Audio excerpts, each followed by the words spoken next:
নমস্কাৰ ষ্টুডিঅ'ত মই কন্দৰ্প গগৈ মুহূৰ্তত এটা বিগ ব্ৰেকিং নিউজ উঠাইছো চুলাই বেপাৰী কুকৰ্ম কৰা লোকসকল সাৱধান একশ্যন মোডত বিধানসভাৰ অধ্যক্ষ ৰঞ্জিত কুমাৰ দাস কোনো চৰকাৰী কৰ্মচাৰীয়ে যদি একো অভ্যাস থাকে তেনেহলে খাৰি যাব নোৱাৰিব আৰু কু অভ্যাস থকা কোনো লোকে খাৰি যাব নোৱাৰিব তেওঁলোকৰ বিৰুদ্ধে একশ্যন মোডত এতিয়া নামি পৰিছে বিধানসভাৰ অধ্যক্ষ ৰঞ্জিত কুমাৰ দাস হৈছে জনাইছে মুহূৰ্তত এতিয়াৰ পৰা চুলাই বেপাৰী কুকৰ্ম কৰা সকল সাৱধান হওক কিয়নো বিপদত পৰিব চুলাই বেপাৰী জুৱাৰী বেয়া কাম কৰা সকলৰ বিৰুদ্ধে এবাৰ গৰজি উঠিছে বিধানসভাৰ অধ্যক্ষ একশ্যন মোডত বিধানসভাৰ অধ্যক্ষ ৰঞ্জিত কুমাৰ দাস কু অভ্যাস থকা চৰকাৰী বিষয়া কৰ্মচাৰীক সকিয়নি প্ৰদান কৰিছে বিধানসভাৰ অধ্যক্ষ ৰঞ্জিত কুমাৰ দাসে কু অভ্যাস থকা চৰকাৰী বিষয়া সাৱধান ভৱানীপুৰ সৰ্বুক সমষ্টিত চলিব নোৱাৰিব এটা বেয়া কাম যদি বেয়া কাম কৰে তেনেহলে কিন্তু ব্যৱস্থা গ্ৰহণ কৰা হ'ব মণ্ডল চক্ৰ বিষয়া কৰ্মচাৰী সকলো কঠোৰ সকিয়নি প্ৰদান কৰিছে ৰঞ্জিত কুমাৰ দাসে দুৰ্নীতি কৰা ধৰা পৰিলে লোৱা হ'ব কঠোৰ ব্যৱস্থা দুৰ্নীতিৰ বিৰুদ্ধে ব্যৱস্থা গ্ৰহণ কৰা হ'ব ৰঞ্জিত দাসে সকিয়নি প্ৰদান কৰিছে একশ্যন মোডত বিধানসভাৰ অধ্যক্ষ ৰঞ্জিত কুমাৰ দাস চুলাই বেপাৰী কুকৰ্ম কৰা সকল সাৱধান কিয়নো যদি কু অভ্যাস থাকে তেনেহলে কঠোৰৰ পৰা কঠোৰ ব্যৱস্থা গ্ৰহণ কৰা হ'ব কু অভ্যাস থকা চৰকাৰী বিষয়া কৰ্মচাৰীক কঠোৰ সকিয়নি প্ৰদান কৰা হৈছে চুলাই বেপাৰী সকল সাৱধান জুৱাৰী সাৱধান যিসকলে জুৱাৰ লগত জড়িত যিসকলে চুলাই বেপাৰী আৰু বেয়া কাম কৰা লোক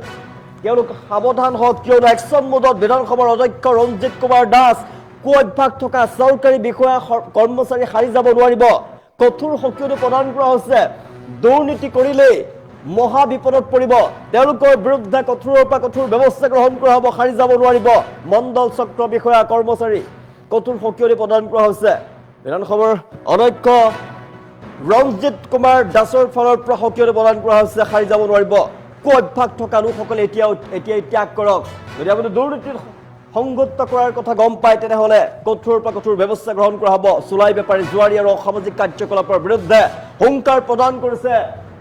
বিধানসভাৰ অধ্যক্ষ ৰঞ্জিত কুমাৰ দাসে একশ্যন মোডত বিধানসভাৰ অধ্যক্ষ চৰকাৰী বিষয়া কৰ্মচাৰীক কঠোৰ সকিয়নি প্ৰদান কৰিছে দুৰ্নীতি সহ্য কৰা নহ'ব ভৱানীপুৰ সৰ্বুক সমষ্টিত এতিয়া কোনো ধৰণৰ অবৈধ কাৰ্যকলাপ চলাব নোৱাৰিব সকিয়নি প্ৰদান কৰিছে অসম বিধানসভাৰ অধ্যক্ষ ৰঞ্জিত কুমাৰ দাসে সমষ্টিটোৰ আইন শৃংখলা অধিক শক্তিশালী কৰি সমাজখনক সুস্থ আৰু শান্তিপূৰ্ণ কৰি ৰাখিবৰ বাবে এতিয়া একশ্যন মোডত নামি পৰিছে বিধানসভাৰ অধ্যক্ষ ৰঞ্জিত কুমাৰ দাস অবৈধ চুলাই মদৰ ব্যৱসায় জুৱা ড্ৰাগছ সমাজ বিৰোধী কাম কাজৰ তথা যিকোনো ধৰণৰ অসামাজিক কাৰ্যকলাপৰ সৈতে যদি জড়িত হয় এই লোকসকলৰ বিৰুদ্ধে কঠোৰৰ পৰা কঠোৰ ব্যৱস্থা গ্ৰহণ কৰা হ'ব আৰু এই সকিয়নি প্ৰদান কৰিছে বিধানসভাৰ অধ্যক্ষ ৰঞ্জিত কুমাৰ দাসে দায়িত্ব লৈ একশ্যন মোডত নামি পৰিছে ৰঞ্জিত কুমাৰ দাস এতিয়াৰ পৰা কোনো দুষ্ট চক্ৰক ৰেহাই দিয়া নহ'ব আইন ভংগ কৰিলে কঠোৰ ব্যৱস্থা গ্ৰহণ কৰা হ'ব সমাজ অশান্ত কৰা লোকসকলৰ বিৰুদ্ধে আৰক্ষী আৰু প্ৰশাসনে কঠোৰ ব্যৱস্থা গ্ৰহণ কৰিব বুলি তেওঁ স্পষ্টকৈ হুংকাৰ প্ৰদান কৰিছে কেৱল অসামাজিক লোকসকলেই নহয় কু অভ্যাসৰ লগত জড়িত চৰকাৰী কৰ্মচাৰী বিষয়া এই সকলো বিপদত পৰিব বিধানসভাৰ অধ্যক্ষগৰাকীয়ে হুংকাৰ প্ৰদান কৰিছে চৰকাৰী দায়িত্বত থকা লোকসকলে অনিয়ম দুৰ্নীতিৰ লগত জড়িত থাকিব নোৱাৰিব আৰু জনসাধাৰণৰ স্বাৰ্থ বিৰোধী কামত জড়িত থকাৰ যদি প্ৰমাণ পায় যদি অভিযোগ উত্থাপিত হয় তেনেহলে তেওঁলোকক ৰেহাই দিয়া নহ'ব তেওঁলোকৰ বিৰুদ্ধে ব্যৱস্থা গ্ৰহণ কৰিব কঠোৰ হৈ পৰিছে বিধানসভাৰ অধ্যক্ষ ৰঞ্জিত কুমাৰ দাস তেওঁলোকৰ বিৰুদ্ধে কঠোৰৰ পৰা কঠোৰ ব্যৱস্থা গ্ৰহণ কৰা হ'ব অৱহেলা অনিয়ম দুৰ্নীতি চৰকাৰী দায়িত্বত থকা লোকসকলৰ পৰা তেনেধৰণৰ অভিযোগ পাব নহ'ব যদি অভিযোগ পোৱা হয় তেনেহলে তেওঁলোকৰ বিৰুদ্ধে ব্যৱস্থা গ্ৰহণ কৰিব প্ৰশাসনৰ ফালৰ পৰা জনসাধাৰণৰ স্বাৰ্থ বিৰোধী কাম কাজৰ লগত জড়িত থাকিব নোৱাৰিব যদি অভিযোগ পায় তেনেহলে কঠোৰ হৈ পৰিব প্ৰশাসনৰ ফালৰ পৰা কঠোৰ ব্যৱস্থা গ্ৰহণ কৰা হ'ব বিষয়া কৰ্মচাৰীসকলে সততা আৰু নিষ্ঠাৰে কাম কৰিব লাগিব বুলি তেওঁ মন্তব্য কৰিছে মণ্ডল বিষয়া চক্ৰ বিষয়া বিভিন্ন বিভাগৰ কৰ্মচাৰী প্ৰশাসনিক বিষয়াসকলৰ সৈতে তেওঁ বিষয়াসকলে যদি দুৰ্নীতি লিপ্ত হৈ পৰে তেনেহলে তেওঁলোকৰ বিৰুদ্ধে ব্যৱস্থা গ্ৰহণ কৰিব হুংকাৰ প্ৰদান কৰিছে একশ্যন মোডত বিধানসভাৰ অধ্যক্ষ ৰঞ্জিত কুমাৰ দাস চুলাই বেপাৰী কুকৰ্ম কৰা লোকসকল সাৱধান বিশেষকৈ চৰকাৰী বিষয়া কৰ্মচাৰীসকলেও যদি দুৰ্নীতি সংগঠিত কৰে তেনেহলে সাৰি যাব নোৱাৰিব দুৰ্নীতি কৰিলেই মহা বিপদত পৰিব তেওঁলোকৰ বিৰুদ্ধে একশ্যন লোৱা হ'ব লগে লগে একশ্যন আৰম্ভ হৈ পৰিব তেওঁলোকৰ বিৰুদ্ধে দুৰ্নীতি লগত জড়িত বিষয়াসকলৰ বিৰুদ্ধে কঠোৰ ব্যৱস্থা গ্ৰহণ কৰা হ'ব আৰু কঠোৰ সক্ৰিয়তা প্ৰদান কৰিছে বিধানসভাৰ অধ্যক্ষ ৰঞ্জিত কুমাৰ দাসে। জনসাধাৰণৰ উন্নয়নমূলক কাম কাজত গাফিলতি, আঁচনি ৰূপায়ণত অনিয়ম, জনসাধাৰণক হাৰাশাস্তি কৰাৰ দৰে ঘটনা সহ্য কৰা নহ'ব। জনসাধাৰণৰ যিকোনো সমস্যাক অৱহেলা কৰিবলৈ নহ'ব আৰু দুৰ্নীতিৰ বিৰুদ্ধে কঠোৰ ব্যৱস্থা গ্ৰহণ কৰা হ'ব বুলি স্পষ্টভাৱে হুংকাৰ প্ৰদান কৰিছে ৰঞ্জিত কুমাৰ দাসে। একশ্যন মোডত নামি পৰিছে বিধানসভাৰ অধ্যক্ষ ৰঞ্জিত কুমাৰ দাস। অভ্যাস থকা চৰকাৰী বিষয়া কৰ্মচাৰীক কঠোৰ সক্ৰিয়তা প্ৰদান কৰা হৈছে। ভৱানীপুৰ সৰ্বক সমষ্টিত চলিব নোৱাৰিব এটা বেয়া কাম, বেয়া কামৰ বিৰুদ্ধে ব্যৱস্থা গ্ৰহণ কৰা হ'ব। মণ্ডল চক্ৰ বিষয়া কৰ্মচাৰী সকলোকে কঠোৰ সক্ৰিয়তা প্ৰদান কৰা হৈছে। চৰকাৰী ৰাইজৰ কামত গাফিলতি নহ'ব, আঁচনি ৰূপায়ণত অনিয়ম সংগত কৰিবলৈ নহ'ব। কোনো চৰকাৰী বিষয়াই যদি